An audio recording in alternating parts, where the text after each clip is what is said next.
You make the point here in this chapter that understanding that why is so important, because a great idea is not enough.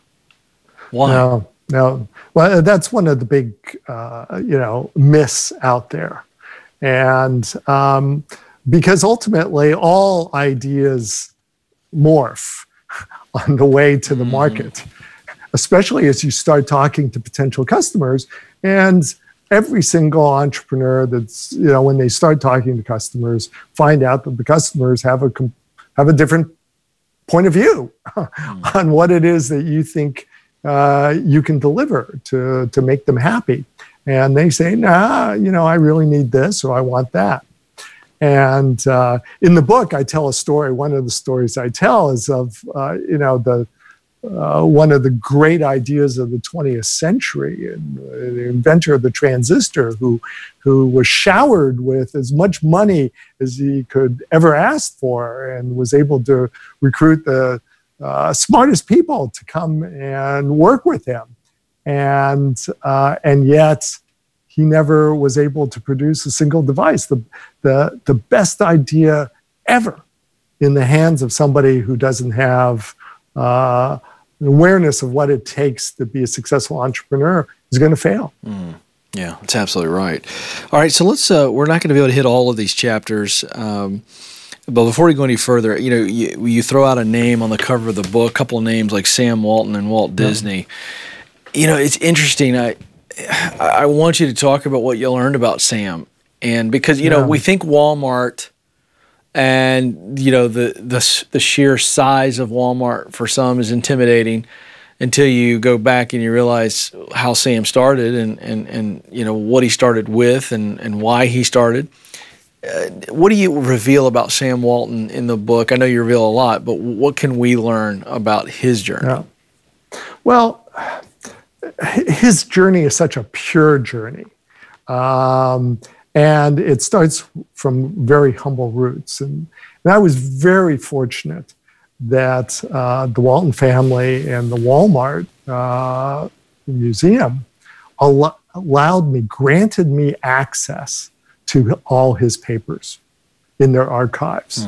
And so I could literally, see what he saw when he was making early decisions and later decisions on how to grow Walmart. And when we think of Walmart, and it is the largest corporation in the world from a revenue point of view, and yet he started it in the simplest, most basic way possible. He bought a bankrupt franchise, a bankrupt retail franchise in a small town of 3,500 people. And it was all the money that he could, borrow from his in-laws and that he had saved up with his wife. And so they buy it, and he quickly realizes, oh my God, this business really is going to go bankrupt. He needs to do things. And he made improvements every single day of his entire life in how Walmart operated. He had the fastest rate of improvement that the world has ever seen in how he figured out how to please his customers and make them happier and happier, literally on a daily basis. And it's such a simple and pure story about how Sam didn't rely on technology.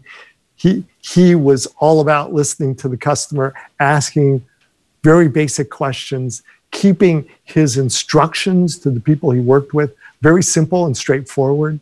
It was always about, well, how much did we sell today? And, how does it compare to what we sold a year ago? And, how much stuff do we have back there in the stock room that we need to be selling and putting out on the shelves? And so what do you hear from the customers? What do they want? And why did that thing sell so well last week and your sale item this week aren't doing so well? Simple questions. And by asking them relentlessly over and over again, that's how you create the biggest corporation in the world. And I'm curious, the journey for Sam from, transforming that first bankrupt store that he buys to beginning to scale once he figured out how to really make that first store sing. Well, it's interesting because he did make that first store sing. It took about 4 years, and then his lease ran out, and he learned his lesson that when you sign a lease, you should have an option to renew. The store was doing so well that his landlord wanted it for his son and basically forced Sam to sell him all his inventory at cost. And Sam, that could have ruined Sam entirely, except that he was also a very frugal person. And so he had saved all the profits that he had been generating in the last couple of years. And it was just enough to buy another store that wasn't bankrupt, but the owner wanted to retire on the other side of Arkansas, in Bentonville.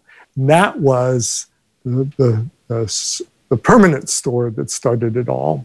He didn't open his second store until several years later.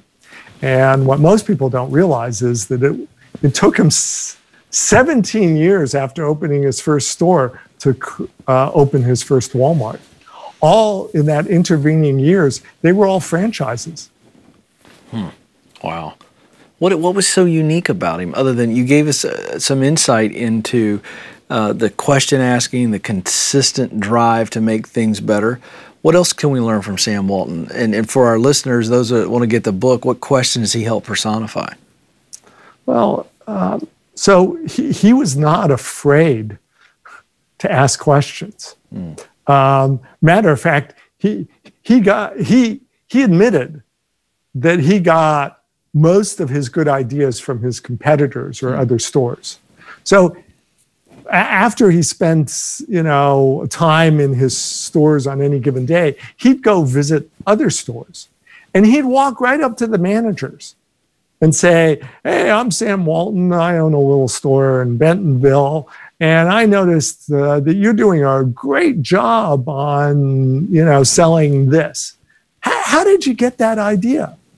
Because he was, offhanded, and he complimented the managers of these other stores, they'd almost always tell him. So, and they'd show him what they were doing in the back room, and he'd compliment them and the like. And then he'd go back and tell his store managers that. Matter of fact, every Saturday morning, every single store manager, as they were expanding, would get together, either in person or on the phone, and they'd compare notes on what they'd learned in their stores and in their competitors' stores, and they go and do it. And so you can't be afraid to ask the questions of the people that walk in your stores, but also what is working elsewhere. This is the job of an entrepreneur, is to know. You have to be really good at what you do in order to deliver the customers enough happiness that they willingly open up their pocketbooks and give you money in return. This is serious business, and you can't be, a shrinking violet about it. That's right. And I assume because he was constantly asking questions, he really had his finger on the pulse of what was going on. And that's so important as well, to make sure that you're continually adapting, certainly as you're trying to grow and expand. Exactly. And he also knew how well his competitors were doing. Not because he could sneak a peek at their books, but he understood who were running the better stores and who were not paying enough attention to their stores. And so when he ultimately moved out of small towns, but we're talking like 20 years after he started his first store, 20 years later is when he starts taking on Kmart and Target. But boy, oh boy, was he prepared for that.